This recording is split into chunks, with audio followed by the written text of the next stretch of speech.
and welcome to rounds 2 and 3 of the ABB FIA Formula E World Championship here under the lights for a double header in Diriyah. It's a special one, and we're at the perfect time to kick off the weekend with this preview because the sun is setting and this is where the magic starts to happen here in Diriyah, doesn't it? Because under the lights, it's amazing. A whole new perspective of cars. The track is amazing. It constantly gives. Every single time we come here is action-packed drama from start to finish. But before we get into talking about all of that and more, we need to see what we've got coming up in the show today, because later on we will be talking to all of our drivers and hearing their thoughts on what it is like racing on this impressive circuit. Looking forward to that. We've also got championship journalist Katie Fairman joining Alexa and I to talk about everything that happened in Mexico and then tee up this doubleheader here this weekend. But first, I wanted to find out what it takes to win in Diriyah. So I went hunting for Sam Bird. So, Sam Bird, now my brain was going, I was having a bit of a think ahead of this weekend, is who can we talk to about what it takes to win in Diriyah? Well, you've got three options of speaking to people, haven't you, on who's won the most races here? Well, I mean, it came down to you and Nick De Vries. I thought, hang on a minute. He's ill, so you got me. Well, no, I thought, hang on a minute. Nick De Vries has done it twice with the same team. Sam Bird has done it, not just with two different teams, with two different powertrains. And if you look at Diriyah as an event in its whole time on the Formula E calendar, no one driver has more points than yourself. Here we go. That's because I've probably done more races than everybody else. But let's not go into that. Let's not go into that. Okay, so what I want you to do is I want you to break down a Diriyah race week and what it takes to win here. When does it start? Is it in the prep or is it in that free practice? Every race that we do starts in the prep. The prep includes a lot of simulation, good meetings, hitting your targets in the sim, good mental and physical preparation. I love this track. I think every single driver up and down the pit lane enjoys driving the Diriyah circuit. You've got a really nice combination of corners. Sector 1, Sector 2, you are busy. Like, you're never in a straight line. The thing is going left, right, left, right, left, right, all the way until you get to like turn 17. Then you've got a long straight, super important to get down that straight well. Then it's a big break into a big stop. And then you've got the last three corners effectively. Right. But it's always tight in terms of times here. We are in the desert. So in between sessions, in between laps even, a gust of wind can change the grip in any given corner at any given time.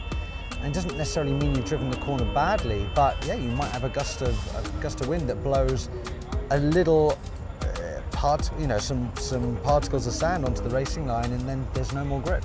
Okay, so let's get down to brass tacks and talking about qualifying, one lap pace. Without giving any secrets away, or by giving secrets away, how do you nail that qualifying lap to get into the duels? What does it take?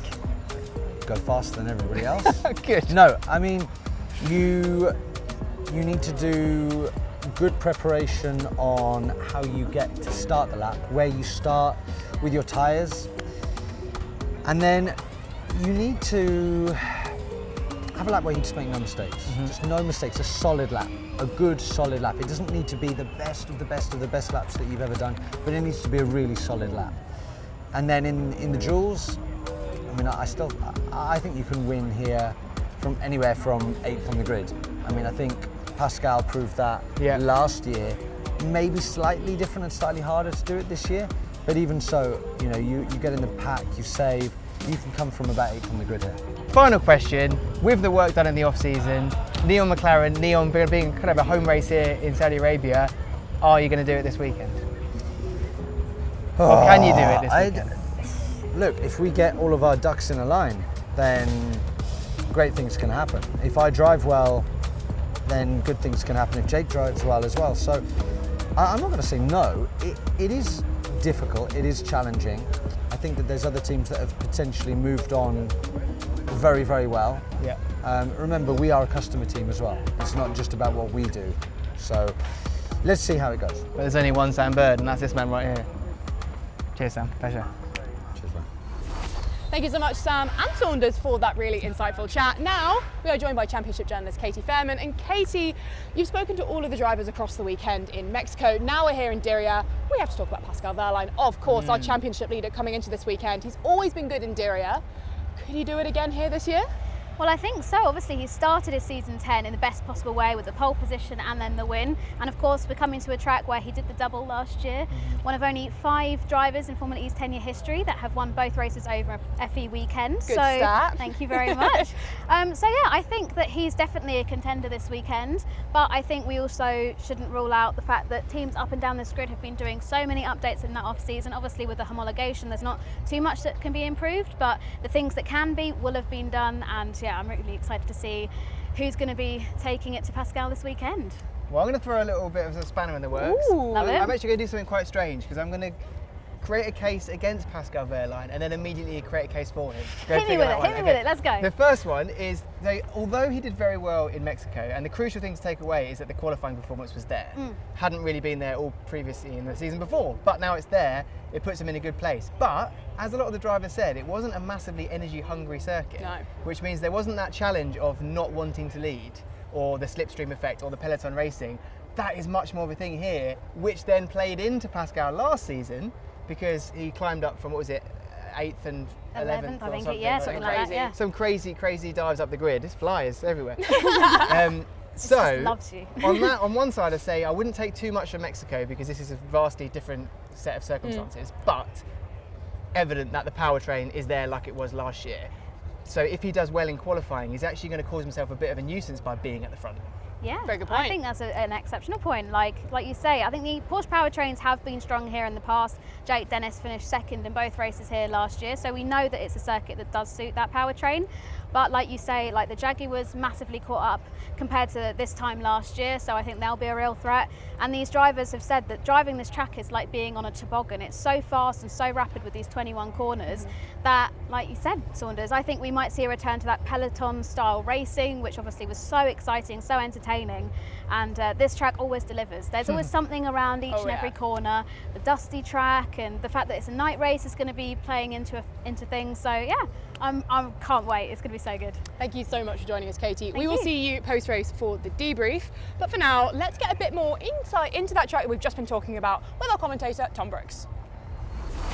Well, let's have a closer look, shall we, at the Diriyah circuit, the second round of the ABB FIA Formula E World Championship in season 10. You can see there the Kingdom Centre located a fair distance away from the track, but this is the circuit. 21 turns in total, just under 2.5 kilometres. The start and the finish line are actually staggered here as well. So turn 1 is left-hander, and then turns 2 and turn 3. You can just see they keep on coming through here. Really blind and a real focus for the drivers. It's going to be hugely interesting to see what it gets like under racing conditions. It's all, though, leading on towards this back straight through the right-hander, out of turn 17. We've seen some 3 wide overtakes down here and also some fairly large incidents. That's where the start-finish line will be located, and then attack mode as well. We come through turns 20 and turn 21 to complete the lap. With the sun setting here in Diriyah, it really does kind of set up the vibe for just how incredible this track is. I mean, we saw in that animation, that VT, there is so much to look forward to around the circuit. I mean, from literally the start of the lap, it's so interesting. You've got that first corner and then you go into that section, it's all downhill, it's tight, it's twisty, it's so unforgiving. You know, we're going to hear the drivers talk about it in a little bit about how challenging it actually is. But in terms of racing, it just provides us as an audience all the time. And I think it's not even just in the race, it's one of the first practice sessions of the weekend.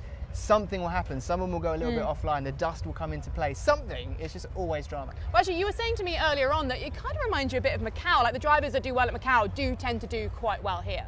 Yeah, I mean, absolutely. A lot of the drivers that say that section does resemble a couple of corners in Macau. And as a result, we see drivers that are pretty good in Macau do well here. The one example I pull out is Eduardo Mortara. He's won here in the past, he's won Macau 10 times. Is there a correlation? I think yes. Okay. Because think of Dan Ticktum. He had one of his best qualifyings of the season here last year in a car that isn't superbly competitive. Maybe he can do something again this weekend.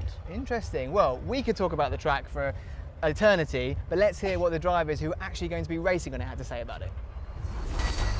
Diriyah, it's safe to say, I think for myself and a lot of drivers, it's one of our favourite tracks on the calendar, so glad it's still there. When you can find a street circuit that's tight and challenging but also has a flow, that's quite rare. It's a very rewarding circuit when you get it right. I'm super excited to go racing at Diriyah. Not only is it one of the best tracks on the calendar. I fell in love with that place last year. It felt so satisfying to get on pole position there. The slalom section, the toboggan section, as a lot of people nicknamed it, from sort of turn 1 down to turn 14 area, is so adrenaline filled. You need so much confidence there. You've got to be so close to the walls. The closer you go, the better position you are, the more grip you have. And clearly flirting with that limit is not easy. We are in the desert as well, so the track starts very green and the racing line gets rubbered in very quickly. But offline, that means that the difference in grip is very extreme, and it only keeps getting more extreme as the cars keep driving around. Sector 3, I would say, is more like a conventional track where you have a long straight, a tight corner, you brake. You can always do mistakes there, but it's not the same. Sector 1 and 2 are the key. So you need to find a good compromise with the car where you are able to feel it at the limit and push it and flirt with the limit without obviously hitting the walls.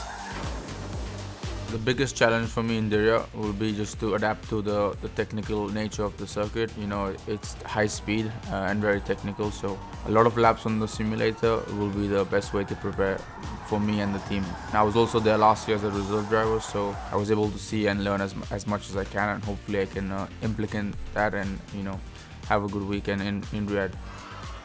With the testing being in the day and then the race in the night, there is challenges in terms of track temperature, how the car performs. We have to get on top of some maybe balance issues in the beginning of the race with our tools. There's an element of time as well, you know, it's later on in the day, more fatigue, all that sort of stuff. But I think obviously when it's in the night, it's a good challenge for everyone that people always like that. And also, you know, the pre-race show and things like that is pretty cool there.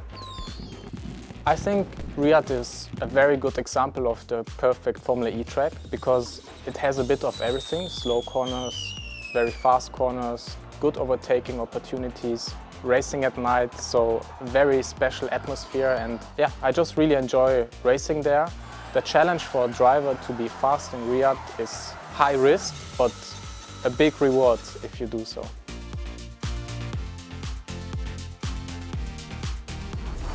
Great to hear from the drivers there on what makes this Diriyah circuit so special, so enjoyable / challenging to drive.